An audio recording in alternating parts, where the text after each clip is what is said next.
Video में बात करने वाले हैं जीके के सिर्फ 5 टॉपिक की जो मैं लिख के लेके आया हूँ। सिर्फ 5 टॉपिक पढ़कर ही आप 90% क्वेश्चन करके आओगे आपके एग्जाम के अंदर। टॉपिक जो मैंने आपको बताए हैं उन टॉपिक के अंदर से टाइप कैसे बनते हैं क्वेश्चंस के जीके के अंदर। So hey guys, first of all जय हिंद टू ऑल। इस वीडियो में बात करने वाले हैं स्टैटिक जीके के बारे में। मुझे पता है कि आप लोग बहुत परेशान हो, भैया मेरे जीके में नंबर नहीं आ रहे हैं।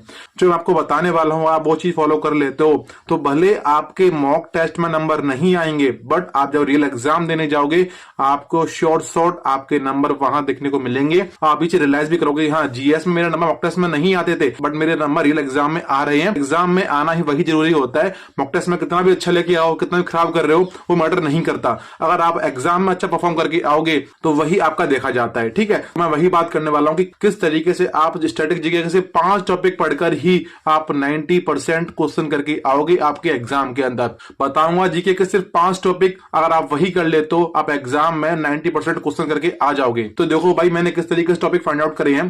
जितने भी एग्जाम अभी तक हुए हैं अभी हमारे पास हर एक की आंसर की है।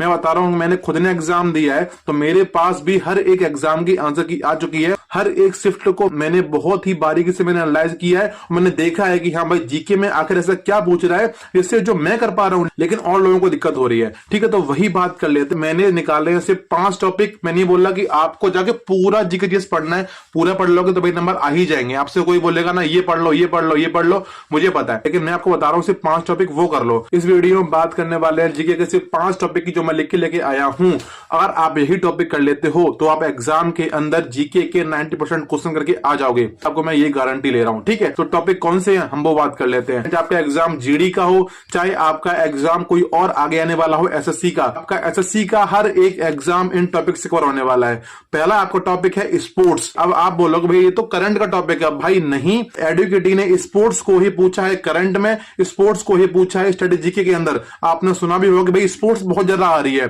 तो ऐसा नहीं कर रहा कि पूरा स्पोर्ट्स हमारा करंट से ही आ रहा है। आपका स्पोर्ट्स से जो क्वेश्चन आ रहा है वो करंट से भी आ रहा है, क्वेश्चन स्टैटिक से भी आ रहा है। स्पोर्ट्स से क्वेश्चन किस तरीके के आ रहे हैं बताता हूं आपको। स्पोर्ट्स से जो क्वेश्चन आ रहे हैं वो आ रहे हैं टोटल 4 टाइप के। टाइप कौन से हैं वो बताऊंगा अभी आगे वीडियो में। पहले बात करते हैं हमारा टॉपिक कौन सा है। हमारा जो अगला टॉपिक जीके के लिए बहुत इंपॉर्टेंट जहां से क्वेश्चन बन रहा है जो आपका है बुक्स एंड ऑथर, किताब और उनके लेखक। अब आपको ये भी लग रहा होगा कि भाई टॉपिक तो कुछ नए नहीं है, स्पोर्ट्स भाई पुराना वाला है, बुक्स एंड ऑथर पुराना वाला, बट भाई बता रहा हूं कि टॉपिक पुराने हैं बट एग्जाम में क्वेश्चन जो टाइप पूछ रहा है मैं वो लेके आया हूं कि टाइप किस तरीके से। देखो टॉपिक तो यही लिख रखे मैंने, बट जो टाइप पूछा है वो यहाँ पे लिखा हुआ किस तरीके से पूछ रहा है। मैंने क्या कर दिया, फर्स्ट टॉपिक आपका स्पोर्ट्स है, सेकंड टॉपिक आपका जो वो आपका है बुक्स एंड ऑथर, किस तरीके से क्वेश्चन बन सकते हैं यहां से मैंने वो भी लिख के लेके आया हूं कि मैंने हर एक क्वेश्चन को देखा है जो क्वेश्चन इस टॉपिक से बना है। हमारा जो अगला टॉपिक है जो हमारा है classical dance, folk dance and martial dance. हमारे टॉपिक इस तरीके से हैं। इसी टॉपिक के अंदर से आपसे पूछा जाएगा यूनेस्को के बारे में। आप लोग यूनेस्को तो टॉपिक ही अलग हो जाता है। भाई नहीं, एग्जाम में एडुकेटी ने जो क्वेश्चन पूछा है हमारा यूनेस्को लिस्ट जो हमारी होती है और हमारा जो स्टैटिक का पार्ट होता है क्लासिकल डांस वगैरह, दोनों को मर्ज किया है फिर क्वेश्चन आपसे पूछा है। बताऊंगा टाइप कौन सा। हमारा जो 4th टॉपिक है वो हमारा है रिपोर्ट एंड इंडेक्स। हमारी जो इंडिया की रैंक बनती है कि इस रिपोर्ट के अंदर इंडिया की रैंक 104 है, 38 है, 85 है, 76, 99। हमारी जो रैंक बनती है क्वेश्चन वहां से बनता है। क्वेश्चन डायरेक्ट आएगा, क्वेश्चन डायरेक्ट के अलावा और तरीके से भी आएगा। मैंने टाइप लिख के लेके आया हूं, क्वेश्चन किस तरीके से बनेगा वो बताऊंगा अभी आपको आगे। ठीक है, हमारा सबसे इंपॉर्टेंट टॉपिक जो बना हुआ है, सब बोल रहे हैं ये तो करंट अफेयर पूछ रहा है। भाई नहीं, वो टॉपिक जो आपका करंट अफेयर में भी आ रहा है और आपका आ रहा है स्टैटिक के अंदर भी। आपने सुना होगा कि सब यही बोल रहे हैं कि क्वेश्चन एग्जाम में जो आ रहा है स्पोर्ट्स से क्वेश्चन आ रहा है, अपॉइंटमेंट से क्वेश्चन आ रहा है, पूरे जीके में यही भरा पड़ा है। भाई मैं बता रहा हूं जिस तरीके से मैंने एनालाइज किया आप उसको सुन लो बस। मैं तो बोल रहा हूं एक पेन कॉपी उठाओ, जो बताता उसको लिख के चलो। तो हम बात कर लेते हैं कि टॉपिक जो मैंने आपको बताए हैं उन टॉपिक के अंदर से टाइप कैसे बनते हैं क्वेश्चंस के जीके के अंदर। टॉपिक सिर्फ यही 5 हैं, सिर्फ यही 5 टॉपिक कर लेना, आप जीके के अंदर 90% क्वेश्चन करके आ जाओगे। बताऊंगा अभी इन टॉपिक से कितने कितने क्वेश्चन आपके एग्जाम में आने वाले हैं। मैंने ये रेशियो निकाला है हमारा सीजीएल सीपीओ को देखते हुए, क्योंकि 25 क्वेश्चन वहां भी जीके में आते हैं और आपके एग्जाम के अंदर 20 क्वेश्चन आते हैं, तो मैंने इस तरीके से उसको पूरा एनालाइज किया है। ठीक है, सुनो, हमारा जो फर्स्ट टॉपिक है स्पोर्ट्स, इस स्पोर्ट्स के टॉपिक से आपके एग्जाम में 20 में से आने वाले हैं 3 क्वेश्चन, मतलब कि 3 क्वेश्चन आपके स्पोर्ट्स के टॉपिक से आएंगे, आपको देखे जाएंगे 6 नंबर। एक क्वेश्चन 2 नंबर का होता है, मतलब कि 6 नंबर आपको मिलेंगे सिर्फ एक टॉपिक पढ़ने से। टाइप कौन सा बनेगा बनेगा। देखो तो आपसे जो क्वेश्चन पूछेगा स्पोर्ट्स के बारे में वो बनेगा 4 टाइप से। पहला आपका है पूछेगा कि गेम में रूल कैसा होता है, किसी गेम में कितने प्लेयर होते हैं वही रूल माना जाता है। किसी गेम में कोई मारा होता है कि बाउंड्री लाइन क्रॉस कर जाएगा तो उसको आउट कर देंगे, या किसी को वार्निंग दी जाती है, हमारा yellow card, red card, white card, इस तरीके से जो हमारे रूल्स होते हैं एग्जाम में क्वेश्चन यहां से बनने के चांस रहते हैं। बताऊंगा कि आपके लेवल के अकॉर्डिंग एग्जाम में क्वेश्चन कैसा बन सकता है। हमारा जो अगला टाइप बनता है स्पोर्ट्स के अंदर से, जो आपका रहेगा कि हमारा कोई गेम है उसकी लोकेशन क्या रही है।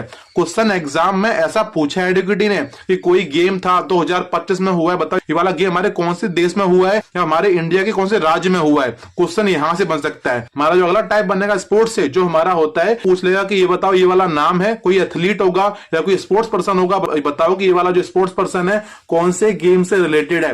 क्वेश्चन यहां से बनेगा। आपका स्पोर्ट्स का टॉपिक समझ में आ रहा है कि स्पोर्ट्स का टॉपिक कितना वाइड है। आपको लगता होगा अभी तक कि स्पोर्ट्स में क्या ही होता होगा, भाई पढ़ लेते क्रिकेट फुटबॉल, क्वेश्चन वहीं से बन जाएगा।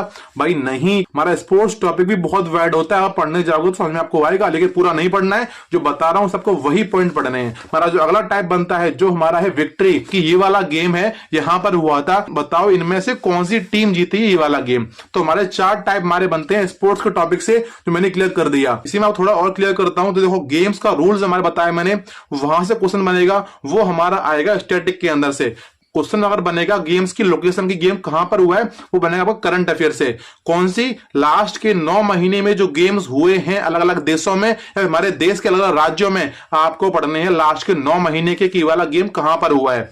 वही क्वेश्चन अगर बनता है हमारा कि फेमस पर्सनैलिटी या फिर फेमस स्पोर्ट्स पर्सन कौन से गेम से रिलेटेड है, तो वो बनेगा आपका स्टैटिक जीके या बनेगा करंट, तो बनेगा सिर्फ 9 महीने के अंदर से। ठीक है, इस तरीके से लेके चलना। वही बात करें विक्ट्री का, तो विक्ट्री का टॉपिक होता है कि ये वाला गेम कौन सी टीम ने जीता है। क्वेश्चन बनेगा यहां से, ये बनेगा आपका करंट से। मैंने क्लियर कर दिया है कि स्पोर्ट्स से बनते हैं क्वेश्चन 4 तरह के, जो मैंने पूरा क्लियर कर दिया है। बात करें हमारा अगला टॉपिक कौन सा है, मुझे पता थोड़ा वीडियो बड़ा हो सकता है, बट सोचो आपको जो चीज दे रहा हूं मैं आपको कहीं नहीं मिलती है। हमारा अगला टॉपिक जो है हमारा है बुक्स एंड ऑथर। बात करें क्वेश्चन यहां से कैसे बन सकता है, तो बुक्स एंड ऑथर से बनेंगे 2 तरह के क्वेश्चन आपके एग्जाम पूछे जा रहे हैं।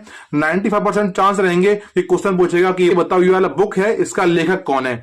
95% चांस रहेंगे क्वेश्चन ऐसा ही बनेगा आपके एग्जाम के अंदर। बट अगर 5% चांस अगर देखें तो क्वेश्चन बन सकता है आपका, बताओ कि ये वाली बुक है, इस बुक का थीम कौन सा है, ये वाली जो बुक है ये वाली बुक कहां रिलीज हुई थी या फिर किसके द्वारा रिलीज करी गई है। क्वेश्चन बनेगा ये वाला। बट इस तरह के क्वेश्चन बनने के सिर्फ 5% चांस है, और 95% चांस है क्वेश्चन यही पूछेगा कि बताओ ये वाली बुक है, इस बुक का लेखक कौन है। ठीक है, ये टॉपिक इस तरीके से होगा। अगर लेखक का नाम पूछेगा तो बनेगा स्टैटिक जीके से। वहीं अगर पूछेगा कि बताओ कि ये वाला जो किताब है वो कब लॉन्च हुई थी, किसने लॉन्च की है, किताब का थीम क्या है, तो बनेगा आपके लास्ट के 9 महीने यानी कि करंट अफेयर से। ठीक है, क्लियर कर दिया मैंने सेकंड टॉपिक भी। हमारा जो थर्ड टॉपिक है जो हमारा है डांस एंड म्यूजिक, इसी में हमारा आता है classical dance, folk dance, martial dance. Question आपके बनेंगे 5 तरह से इस टॉपिक के अंदर से। पहला आपसे पूछेगा कि बताओ क्लासिकल डांस जो है कौन से स्टेट का है, फोक डांस ये वाला कौन से राज्य का है। यह पूछेगा बताओ ये वाला मार्शियल डांस कौन से राज्य में होता है, फिर कौन सी जनजाति इसे करती है। ठीक है, पहला टाइप हमारा ये हो जाता है। दूसरा टाइप इससे बनता है तो हमारा होता है कि बताओ ये वाला डांस है इसकी थीम क्या है। कोई होता है पिकॉक थीम, कोई होता है थाली पे डांस। इस तरीके जो हमारे क्वेश्चंस होते हैं वो भी यहां से पूछे गए हैं आपके सीजीएल, सीपीओ, सीटीएसएल के अंदर, और आपके आगे जो एग्जाम हो रहे हैं उनमें भी पूछे जाएंगे। ठीक है, इस तरीके से क्वेश्चन यहां से बन रहा है। हमारा अगला टाइप जो यहां से बन सकता है जो हमारा है बताओ कि ये वाला जो डांस है हमारे यूनेस्को की लिस्ट के अंदर कब ऐड किया गया था। ये क्वेश्चन अगर बनता है तो बनेगा आपका स्टैटिक के अंदर से। ठीक है, भाई हमारा अगला टाइप जो बनेगा वो बनेगा कि बताओ कि ये वाला जो इंसान है ये वाला इंसान कौन से घराने से रिलेटेड है। क्वेश्चन यहां से बनता है। एडुकेटी के लिए बहुत फेवरेट टॉपिक है ये घराना वाला, क्योंकि हर कोई पढ़ता है classical dance, Bharatanatyam, Kuchipudi, but कोई ये नहीं पढ़ता है कि घराना बताओ। तो घराना से क्वेश्चन बनते हैं, आपको पढ़ के जाना है। ठीक है, बात करते हैं हमारा अगला टॉपिक कौन सा है। तो हमारा अगला टॉपिक है रिपोर्ट एंड इंडेक्स, जो कि बहुत बहुत इंपॉर्टेंट है। यहां से क्वेश्चन बनेगा लास्ट के 9 महीने में जितनी भी हमारी रिपोर्ट्स रिलीज हुई हैं आपको उनको पढ़ के जाना है। फॉर एग्जाम्पल अगर आपका एग्जाम फरवरी में होने वाला है तो आपको जनवरी का करंट छोड़ के पीछे के जितने 9 महीने बन रहे हैं आपको उनका पढ़ के जाना है कि इसके बीच में कौन सी लिस्ट रिलीज हुई है या कौन सी लिस्ट में हमारी भारत की रैंक कितनी आई है। ठीक है, आपको इसको पढ़ के जाना है। यहीं से क्वेश्चन बनता है कि बताओ ये वाली जो रिपोर्ट हमारी रिलीज हुई है इसे कौन सी संस्था ने इसको रिलीज किया है, या फिर हमारी जो रिपोर्ट रिलीज होती है इसके पिलर कौन से होते हैं। क्या देखा जाता है रिपोर्ट रिलीज करते टाइम पे, या हमारी जो रैंक डिसाइड की जाती है रैंक डिसाइड करने के फैक्टर कौन से होते हैं, क्वेश्चन यहां से इस तरीके से पूछे जा रहे हैं। बात करें क्वेश्चन कहां से कितने कितने आपके एग्जाम में आ सकते हैं। देखो, स्पोर्ट्स से आएंगे 3 क्वेश्चन, बुक्स एंड ऑथर से आएंगे 2 question, classical dance, folk dance, music से आएंगे 2 क्वेश्चन, एक क्वेश्चन आपका आएगा रिपोर्ट एंड इंडेक्स से, एक क्वेश्चन आपका दिखाई देगा आपको अपॉइंटमेंट, जिसे बोलते हैं नियुक्तियां। लास्ट के 9 महीने में या लास्ट के 12 महीने में जितनी भी नियुक्तियां हुई हैं, कोई मिनिस्टर है, ये जो हमारा ये कब नियुक्त किया गया था या फिर कब अपॉइंट किया गया है, तो आपको इनको पढ़ना है। तो इस वीडियो में मैंने क्लियर करें आपको सिर्फ 5 टॉपिक कर लेना। भाई बता रहा हूं कि आपके एग्जाम में 90% क्वेश्चन जो मैंने बताया आपको टॉपिक, इनसे ही मिल जाएगा। और आपने नहीं पढ़ा, जिस दिन आप एग्जाम देने जाओगे आपको क्वेश्चन दिखाई देंगे कंप्यूटर स्क्रीन पे, तब सोचोगे भाई ने बताया तो फिर भी मैं पढ़ के नहीं किया। ठीक है, तो वो सोचने से अच्छा है पढ़ लेना जो बताया मैंने आपको। मैंने बोला आपको पूरा पढ़ना है, सिर्फ 5 टॉपिक कर लेना। आपके जीके के अंदर 90% क्वेश्चन इन टॉपिक से ही देखने को मिल जाएंगे। बाकी आप जानते होंगे किस तरीके से काम करने में मेहनत लगती है भाई, पूरा आंसर की एनालाइज करनी पड़ती है। तो इसके लिए आप प्लीज वीडियो को लाइक कर देना, चैनल पे अगर नए आए हो तो प्लीज इसको सब्सक्राइब कर देना भाई। और हम दोनों लोग यूनाइट होकर काम करेंगे तो भाई आप भी साइन करोगे और मैं भी साइन करूंगा। ठीक है, सिंपल सा मेरी बात यही है। बाकी भाई मेक योर पेरेंट्स प्राउड। जय हिंद।